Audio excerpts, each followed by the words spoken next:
We are now on the verge of all-out war.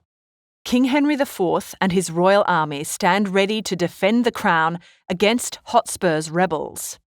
Hal, the Prince of Wales, is by his father's side, and even Sir John Falstaff is in the ranks. The rebels are outnumbered 3-1, but they're spurred on by rage and backed up by the fearsome Scots. As dawn breaks over Shrewsbury, leaders from both sides meet to parley. This is their last chance to discuss a possible truce before the carnage. The king has already offered to pardon the rebels if they lay down their weapons, but he's yet to receive their answer. It's now time for Hotspur's uncle, the Earl of Worcester, to speak to the king directly. After all, Worcester is the mastermind behind the rebellion. The king expresses his disappointment to Worcester. Why are they all standing out here in the cold, crushed under this heavy armour? Will Worcester see sense and reclaim his position as a loyal nobleman? Let's all just make peace, go home, and avoid all this bother and bloodshed. Worcester protests that he didn't want to rebel in the first place. He claims that he was forced to after King Henry broke promises and oppressed the Percy family. As far as Worcester is concerned, King Henry is a user, an oath-breaker, and a tyrant. The Percys had no choice but to flee and raise an army for their own safety. And now, here we are. Hey team, just a reminder, if you like this video, please hit the subscribe button and ring the notification bell. It really helps the channel out, and our next upload could be on something taught in your next class. Thanks, and back to the video.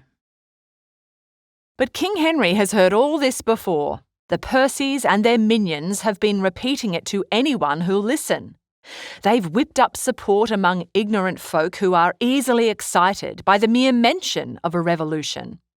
The whole story is a thin excuse for a rebellion. Now, Hal steps in. He reminds Worcester of the many lives that will be lost if they start fighting today. He then praises Worcester's nephew, Hotspur, for being the bravest man on earth. Hal admits that he's been late to accept his own responsibilities. He's aware of his reputation, but he's got a proposition. To settle this dispute and avoid unnecessary bloodshed, he and Hotspur should have a single fight, to the death. Obviously, Hotspur's the favourite to win. So how about it? Gee, that's gutsy. But the king forbids it. Instead, he tells Worcester to relay his offer of a full pardon for the Percy family and all their misled followers. It's a fair offer. And if Hotspur doesn't surrender, King Henry is going to squash this rebellion. After Worcester leaves, Hal predicts that Hotspur won't surrender. In fact, he'd bet his life on it. So the king orders everyone to prepare for battle. For old time's sake, Falstaff asks Hal to protect him if he falls in battle. But Hal simply tells Falstaff to say his prayers. He owes God a death anyway. Ouch, that's cold.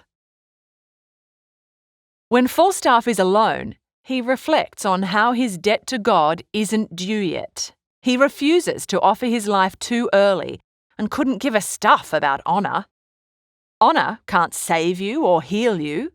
The dead certainly don't care about honour, and it never lasts after you die. So, what's the point of honour? Falstaff concludes that there isn't one. It's just a coat of arms shown at funerals. What do you think? As Worcester and Sir Richard Vernon return to the rebels' camp, Worcester makes a deadly decision. He won't tell Hotspur about the king's generous offer. Vernon, who witnessed the parley, says Hotspur should know, but Worcester forbids it. The king might pardon Hotspur for being young and hot-headed, but he would never forgive Worcester or his brother, the Earl of Northumberland. Worcester doesn't trust the king at all and sees no other option. They must risk everything and go to war. When Hotspur and Douglas meet them, Worcester lies. He says the king refuses to forgive them and will call them to battle soon. Douglas sends their hostage, the Earl of Westmoreland, to deliver their message of defiance to the king. If he wants a war, he's got one. Worcester also tells Hotspur about Hal's proposal for one-on-one combat. Hotspur is intrigued by this, and Vernon adds that Hal was respectful and dignified in his offer. But Hotspur's blood is up now. He refuses to believe that Hal is anything other than a useless party boy. He can't wait to cross swords with him. A messenger enters at the last minute bearing letters, but Hotspur ignores him. Oh no, they must be the Archbishop's letters. Hotspur won't know that he's just lost another ally's battalion. The next messenger bears the final word. The king's army is advancing. Hotspur draws his sword and has one last group hug with his troops. To war! As the battle begins, Douglas the Scot is on a personal mission. He's hunting the king. But he doesn't know what the king looks like, and the king has decoys all disguised as him, including brave Sir Walter Blunt, who faces Douglas in deadly combat and loses. Douglas boasts to Hotspur that they've won. The king is dead. But Hotspur corrects him. The king lives. The corpse is, or was, Sir Walter Blunt, dressed in the king's clothes. No worries though. Douglas the Scot has plenty of gas left in the tank, and he's ready to slay all the impostors. While those cocky warriors rush into the fray, Falstaff skulks around the periphery. He finds the body of Sir Walter Blunt and sees it as proof of honour's worthlessness.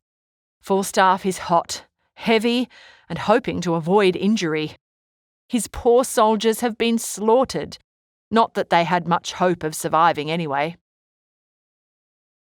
When Hal finds Falstaff, he demands his sword.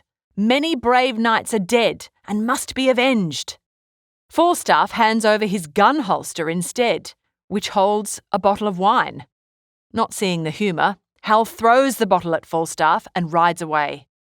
Oops, maybe it's not the best time for a joke. But in all seriousness, Falstaff hopes he'll make it through this. He doesn't want to end up like Sir Walter Blunt. In another part of the field, Hal meets up with his father, brother, and the Earl of Westmoreland. Hal's now injured and bleeding. The king orders his sons to leave the battle.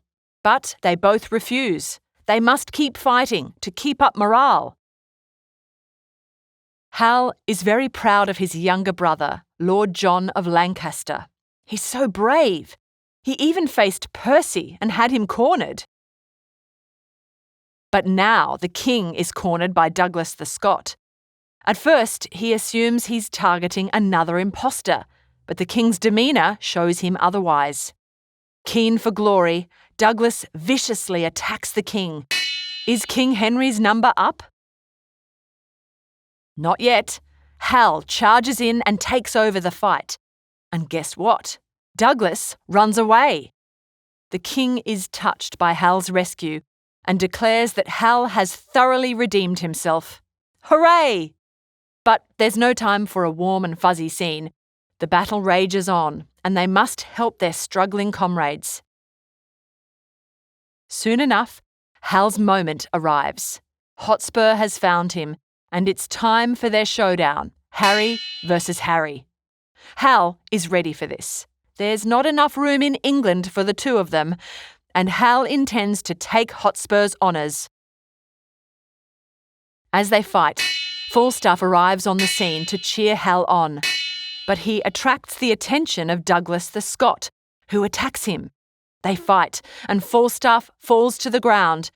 But don't worry, he's only playing dead to make Douglas go away. Meanwhile, Hal delivers a devastating blow to Hotspur. It's over, and Hotspur knows it. So he begins his swan song. It's easier for him to die than to give up his honour, which Hal has now taken from him. He realises his time is up, and that he's just food for worms. Hal graciously bids farewell to his brave adversary. Misguided though he was, Hotspur had such a great spirit. He was larger than life, but now he's destined for a small plot of earth. Hal removes part of his own uniform and hides Hotspur's mangled face with it. He's happy to do this for Hotspur out of respect and hopes that he'll be remembered well. But wait, Hal is sad to see another corpse on the ground. Great Jack Falstaff. Oh, well, this is a big loss. Hal will see that Falstaff is gutted and embalmed for a proper funeral. But for now, he'll have to lie here in the blood next to Hotspur. When he's alone, Falstaff stands up. No one's gutting him today, thank you very much. But look, here's Hotspur. Falstaff's even scared of his corpse. What if he's playing possum too? What if he stands up? Better stab him in the leg to make sure he's dead. Yep, he's dead. But here's an opportunity. Falstaff will say that Hotspur stood up and he killed him. The new gash in Hotspur's thigh is proof.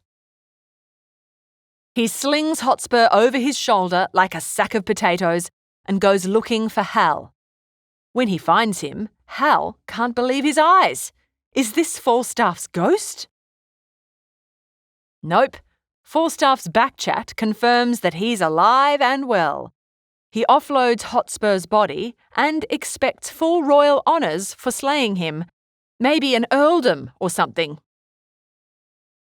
Hal is aghast. He killed Hotspur and saw Falstaff dead on the ground. Falstaff is insulted by Hal's lies. He admits he was down and out of breath, but so was Hotspur.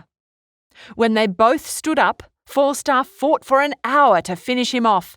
How else did Hotspur get this gaping wound on his leg? It's a weird story, but this is Falstaff. What else do you expect? Hal lets him have his lies and agrees to reward him for his valour. Listen, there's the trumpet sounding the rebels' retreat. Hooray! Victory for King Henry! When Hal and his brother John go to see who's still alive, Falstaff has a moment to reflect. He looks forward to his reward and promises to be a better man. He'll lose weight, quit drinking, and live a clean life as a nobleman. Do you think he'll keep this promise? A short time later, Worcester and Vernon are brought before the king as prisoners. King Henry is disgusted with Worcester. His deceitful behaviour caused the deaths of many good men. Worcester admits he acted selfishly and accepts his punishment. Both he and Vernon are sent away to be executed. Meanwhile, Douglas the Scot was captured while trying to flee. Hal asks if he can be the one to decide his fate, and the king agrees. So Hal orders for Douglas to be freed without a demand for ransom. He wants to acknowledge Douglas's efforts in battle, even though he was their enemy. It's a great result for the crown, but the war isn't over. They must confront two more rebel factions, so the king orders the royal army to be divided. One battalion will march north to face the Earl of Northumberland and the Archbishop of York, while the other heads to Wales to fight Glendower and Mortimer. Today's victory is a warning to all rebels. King Henry means business and won't stop until the rebellion is squashed. And this brings us to the end of King Henry IV, Part 1. What a roller coaster! Do you think King Henry will triumph in the end? Now that Hal has stepped up, it's hard to imagine otherwise. Will Hal follow through with his newfound honour? And there are other lingering questions. Do you feel sorry for Hotspur, or did he get what he deserved? Do you think King Henry is a just and competent ruler? And what about Falstaff? Can he ever hope to redeem himself the way Hal did?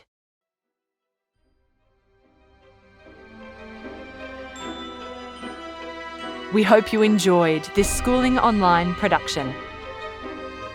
For more easy lessons, check out our other videos.